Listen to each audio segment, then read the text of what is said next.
The first time I saw her posts, I felt something. Maybe sympathy, maybe admiration. A single mother, a sick little boy. She wrote like she was barely holding it together. The late night hospital visits, the desperate prayers for another day, the tiny victories when her son Garnet would manage a weak smile through the pain. There were pictures too, lots of them.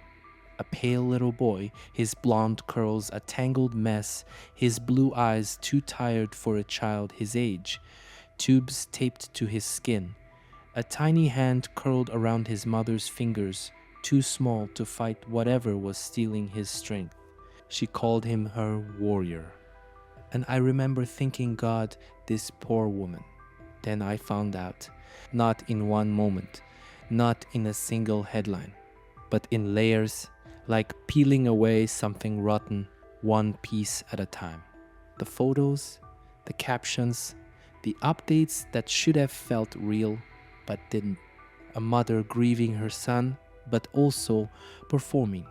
Because Lacey Spears wasn't mourning a tragedy, she was manufacturing one. And suddenly, those heartbreaking posts weren't just posts anymore. They were a confession. Before the hospitals, before the feeding tubes, before his mother turned his life into a public spectacle, Garnet Spears was just a little boy. And God, he was beautiful. A mop of golden curls, big blue eyes, the kind of kid who made strangers smile when he ran past them at the park. People said he was sweet, gentle, but with that streak of mischief that only a 5-year-old can have. He loved running, the wind in his face, the kind of freedom only kids know before the world teaches them to be careful. But Garnet had to be careful, because his mother told everyone he was sick. Before he could even form full sentences, doctors were poking and prodding him. Tests, procedures, wires taped to his tiny body. He didn't understand why. And maybe that was the cruelest part. Because the truth, the thing Garnet would never be old enough to understand, was that there was never anything wrong with him. His mother made him sick. And by the time anyone realized it, he was already dying. It started as a nagging thought. One of those feelings you get when something doesn't sit right, but you can't put your finger on why. I was reading through Lacey's old blog, Garnet's Journey, a digital scrapbook of suffering. Every entry was emotional to the point of performance. But there was a pattern, and once I saw it, I couldn't unsee it. Garnet would be doing well, eating, playing, giggling with friends at preschool. Then, almost like clockwork, Lacey would post something like, "Please keep us in your prayers. Garnet's not doing well again. Visit tonight." And just like that, the cycle restarted. Sick, hospital, recovery, repeat. But I noticed no doctors ever confirmed anything in her posts. No test results, no medical terms, just vague mentions of low sodium, tummy issues, neurological episodes. It felt curated, like she wanted people to worry. One blog post in particular still haunts me. Garnet had just returned from a hospital stay, and Lacey wrote, "It's hard being his mother, watching him suffer, but I know God gave him to me for a reason." There it was, the martyrdom, the spotlight. And that's when the question hit me like a gut punch. Was Garnet only sick when Lacey said he was? You'd think someone trying to get away with poisoning their child would keep things quiet. Not Lacey Spears. She was loud, public, addicted to the sympathy. Her Facebook timeline was like a hospital monitor, peaks and valleys of crisis, survival, and applause. Every hospital admission, documented. Every fever, photographed. Every miracle turnaround, hashtagged. She didn't just want support, she wanted an audience. There were posts of Garnet in his hospital bed, hooked up to machines, Then selfies of Lacey beside him, eyes red from tears, captioned with things like, "Another rough night, but I have to be strong for him." And the comments would flood in. "You're such a good mom." "He's lucky to have you." "God bless you both." But I kept asking myself, why was she sharing everything? Why did she photograph Garnet while he was in pain? Why was she more focused on the lens than the boy behind it? Because for Lacey, his pain was her platform. And the worse he got, the bigger the audience became. Here's the truth. Garnet was a healthy baby. He nursed normally, hit his milestones, ate solid food like any other toddler. There was no medical need for a feeding tube, no chronic illness, no digestive disorder. But Lacey pushed for it anyway. Heart. Doctor after doctor refused. Some even said it flat out, "There's no reason to insert a tube."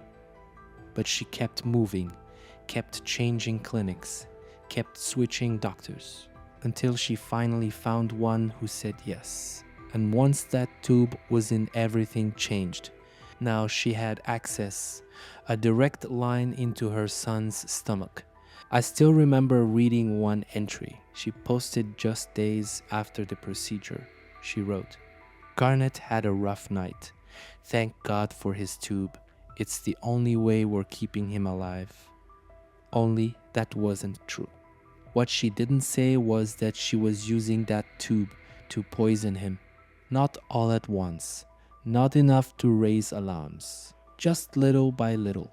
Doses of salt, small, measured, easy to overlook. His body couldn't handle it. But his doctors didn't know what was happening, because salt doesn't show up on drug screens. And Lacey, she kept smiling, kept posting, kept thanking everyone for their prayers, while her son slowly, quietly, painfully died. Psychologists would later call it Munchausen by proxy, a rare and terrifying disorder where a caregiver, usually a parent, makes someone else sick to gain attention. And yes, that label fits.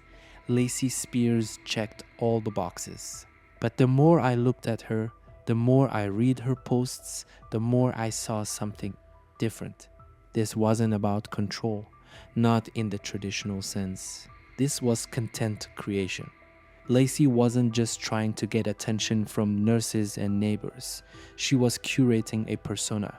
She was building a brand. The brave single mother, the spiritual fighter, the woman who refused to give up, no matter how many times life knocked her down. She was posting like an influencer, before influencers even existed. And Garnet, he was her content. The hospital gowns, the tearful selfies, the long posts about faith through suffering. All of it felt produced. She didn't just want people to know Garnet was sick. She wanted them to feel it, to see it, to comment and share and praise her for surviving it. And maybe that's the scariest thing about this case, because Munchausen by proxy is terrifying. But what happens when it collides with social media addiction? What happens when the illness isn't just in the mind? It's in the algorithm. I've gone over the lab reports a dozen times, maybe more. When Garnet was rushed to the hospital that final time, he was already fading. Lethargic, confused, slipping in and out of consciousness. The doctors ran tests, blood work, brain scans, anything to make sense of the sudden crash. Then the numbers came back. His sodium levels were off the charts, not slightly elevated, not borderline. Dangerous, lethal. The doctors were stunned. Sodium poisoning, it's rare, almost unheard of in children, and there was no medical reason for it. No saline mishap, no Roman 4 error. I sat with that for a long time. How does salt become a murder weapon? And then I thought about the feeding tube, a direct access point, unmonitored, unchecked. If someone were to dissolve salt into water or formula and push it through the tube, it would bypass every natural warning system in the body. No taste, no gag reflex, just straight into the gut, into the bloodstream. And the symptoms? They'd look like anything but poisoning. Vomiting, seizures, confusion, coma. Exactly what Garnet had. Suddenly, what seemed like a bizarre medical anomaly wasn't. It was premeditated, precise, and almost undetectable. When police subpoenaed the hospital's security footage, they weren't expecting much. Hospitals are busy. People come and go. There's no audio. But there was one clip, just over 20 minutes long. No one spoke. No one needed to, because there was Lacey Spears holding Garnet's feeding tube bag, walking into the private bathroom just off the pediatric ward, alone. She stayed inside for a while, long enough to do something, mix something, add something. Then she came out, smiling, calm. She reattached the bag to Garnet's feeding tube, and within hours he was dying. There's no sound, no confession. But I watched that clip and felt sick, because that wasn't a desperate mother trying to help. That was a woman following through with a plan, in silence, in plain sight, and no one stopped her, until it was too late. I remember when I first read it, it wasn't long, no grand confession, no chilling monologue, just a single sentence in a text message. Lacey had sent it to a friend hours before Garnet's final collapse. I'm so scared they're going to blame me. That's it. But the timing was everything. Garnet was still alive, still fighting in a hospital bed. The doctors hadn't even figured out the sodium levels yet. No one was accusing anyone. So, why was she already worried? Why would a mother, supposedly desperate to save her child, be preoccupied with how things looked? That one line unraveled everything. Because it wasn't grief. It wasn't fear for Garnet. It was self-preservation. A reflex that only kicks in when guilt starts to bubble to the surface. And for the first time, investigators realized this wasn't a tragic case of undiagnosed illness. This was criminal. And Lacey, she wasn't the grieving mother. She was the suspect. After that text, I started going back, post by post, comment by comment. Lacey had left a digital trail, years of it. And once you start reading it all through the lens of intent, it changes everything. I noticed how often she contradicted herself. One week she claimed Garnet had a neurological disorder. The next, she wrote about a rare digestive disease. Then weeks later, she hinted at autism. No diagnosis ever stuck, but her audience never questioned it. Because she was convincing. Because she wrote like a mother desperate for help. But it wasn't help she was after. It was attention. She fabricated stories of emergency surgeries, shared photos from different hospital visits as if they happened on the same day. She would repost old images of Garnet in pain and pass them off as new. And when doctors told her Garnet was improving, she would never share those updates because wellness didn't get clicks, recovery didn't get sympathy, but suffering, that was engagement gold. So she lied again and again. And the more I read, the more I realized. Lacey wasn't documenting her son's illness. She was scripting it. It wasn't just me noticing patterns. Turns out, behind the scenes, some doctors had already begun to wonder. Garnet had been taken to emergency rooms over 24 times in just a few years. Each visit carried a different symptom: seizures, dehydration, vomiting, lethargy, and always mysterious sodium imbalances. No single diagnosis ever explained it, but Lacey always had an answer. She'd arrive at the hospital with detailed records, binders full of symptoms, and a calm, clinical tone that gave her credibility. She spoke the language of medicine, but something about her behavior kept bothering at least one pediatrician. I found a report and note buried in a sea of discharge summaries. It read, "Patient's symptoms appear inconsistent with diagnostic findings. Caregiver overly involved. Recommend follow-up with Child Protective Services." That was a year before Garnet died. One doctor saw it. One tried to raise the alarm, but nothing came of it, because Lacey always moved, always shifted locations, providers, hospitals. By the time any suspicion started to form, she was already gone. New hospital, new story, new followers. And Garnet, he just kept getting sicker. I've scrolled through years of her posts, and what's terrifying is that you can watch her evolve. In the beginning, Lacey's updates were subtle. Garnet had a rough night. We're back at the R again. Simple, sparse, enough to worry her friends, but still grounded in reality.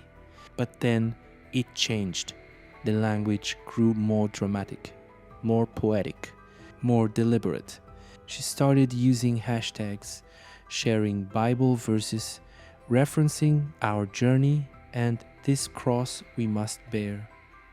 She posted selfies in hospital rooms, always tear-streaked, always perfectly lit. She created narratives, arcs. Garnet would crash, then miraculously recover. Every scare became a cliffhanger. Every recovery became a resurrection.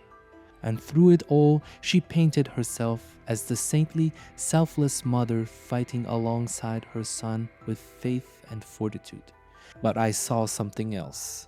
I saw vanity in the grief. I saw control in the chaos. She wasn't just coping. She was crafting. And by the time Garnet died, Lacey Spears wasn't a mother anymore. She was a brand, and death had become her most viral post. By the time the trial started in early 2015, the story had already gone national. But sitting in that courtroom, it wasn't sensational, it was sickening. Lacey Spears walked in wearing soft colors, hair pinned back, Bible in hand. She looked like the woman from her blog, but this time no filter could soften what she was accused of. Second-degree murder, manslaughter, salt poisoning. Prosecutors laid it out plainly. She had intentionally poisoned her son repeatedly with dangerous levels of sodium, ultimately leading to brain swelling and death. But the physical evidence, as disturbing as it was, wasn't the most powerful part.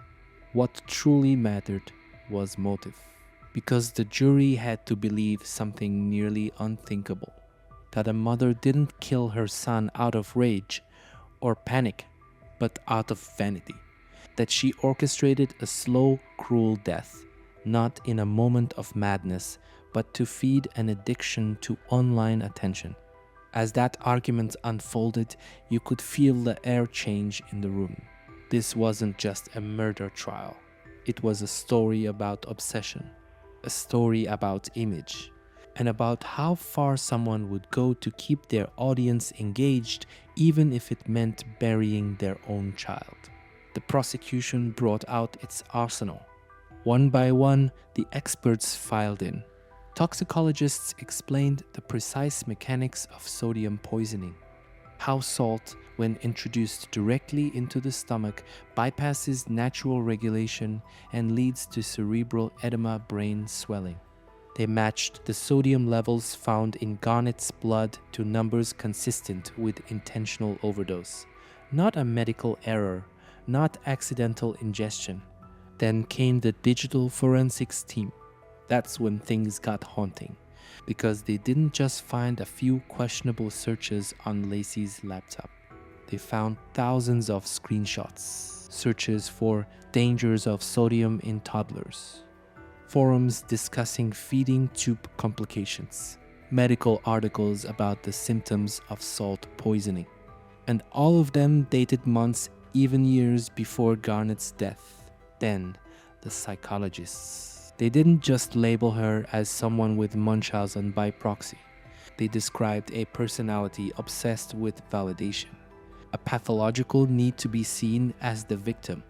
One expert said, she had no identity outside of her son's illness. Garnet's suffering was her narrative. His pain gave her purpose. And it hit me then how terrifying that is. Because Lacey didn't see Garnet as a son. She saw him as a character in her story.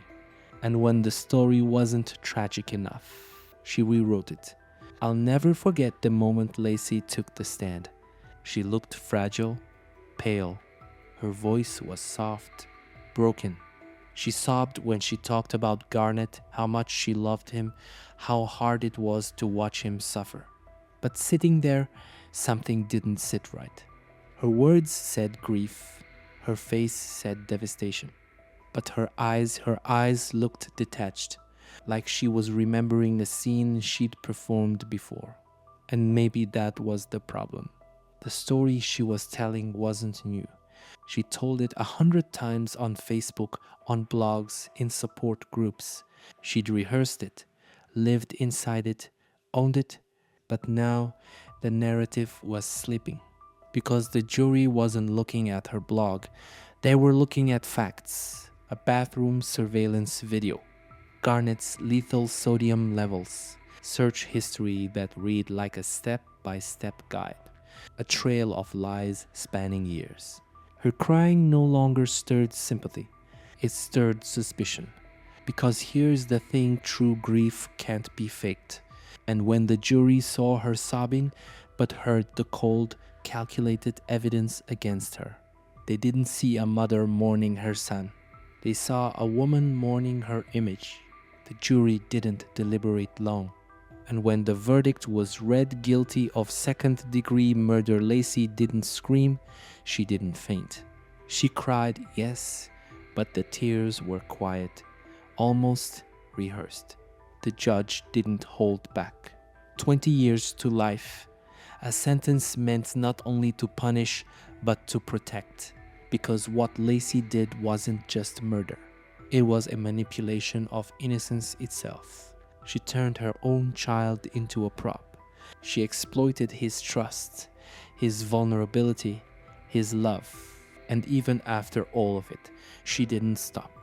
From behind bars, she gave interviews, told reporters she was misunderstood, a victim of media distortion. She said, I only ever wanted to be a good mother. But here's the thing, good mothers don't need followers. They don't trade their children's pain for validation. They don't poison innocence to feel seen. Lacey still believed the world owed her something, even after it all, even after Garnet was gone. The more I sat with this case, the more one question kept echoing in my mind. What if this wasn't just Munchausen by proxy? What if we were looking at something new, a psychological mutation born from the very platforms we scroll every day? Because Lacey didn't crave medical attention. She craved engagement. Every time she posted a photo of Garnet's tiny hand wrapped in gauze. Every time she shared a tearful prayer asking for strength. Every time strangers commented, "You're so brave," or "God bless you, mama," it gave her a hit, a dopamine rush, not unlike a drug. The more love she got for being the suffering mom, the more she leaned in. So when Garnet got better, she didn't rejoice. She panicked, because his healing meant her spotlight was fading. And that's what makes this case so disturbing.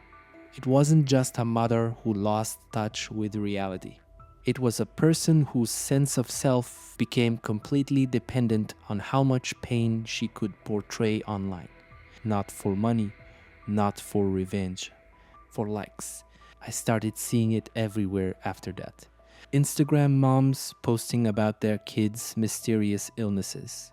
TikTok accounts documenting every moment of a child's suffering. Fundraisers, hashtags, Sometimes the stories were real, but sometimes I couldn't be sure anymore.